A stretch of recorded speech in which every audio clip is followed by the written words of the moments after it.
When I was a sophomore in high school, I had a friend who I wasn't old enough to drive. His name was Walter, and he would take me to school. He was driving, and he was a cool guy in class, and he invited me to go to Young Life one night. He said it's a lot of fun. He said we sing songs.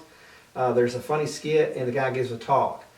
I didn't really understand. It didn't sound that fun, but I liked Walter, and I trusted him. And he was right. Went to Young Life, and it was great. Tony Winkler, my basketball coach, who turned into my Young Life leader. I was about to attend the University of Tennessee at Martin. I was going there my sophomore year. And that summer, I started just asking around and trying to find out if there was any kind of ministries that I could be involved in when I went to Martin. And somebody put me in contact with a guy by the name of Tom Lipsey.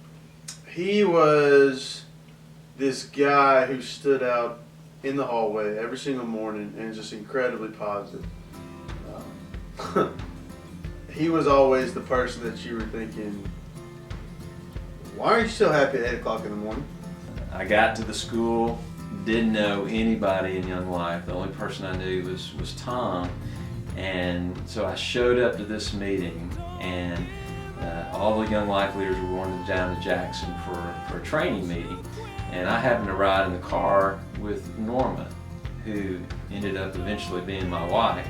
But that was my very first introduction to Young Life.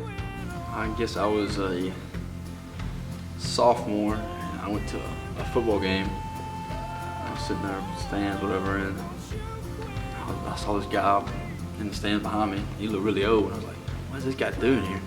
He's a little bit too old. And so I asked him, I said, dude, what are you doing here? He's like, I'm Young Life leader. I was like, oh. So we got talking and everything. That's how I met Charlie. She called me on the phone. I get a phone call from Nan McCammon.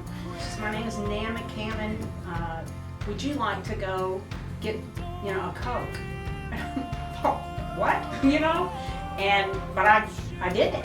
And she came and picked me up, and we went and began talking, and that was it. That was the beginning.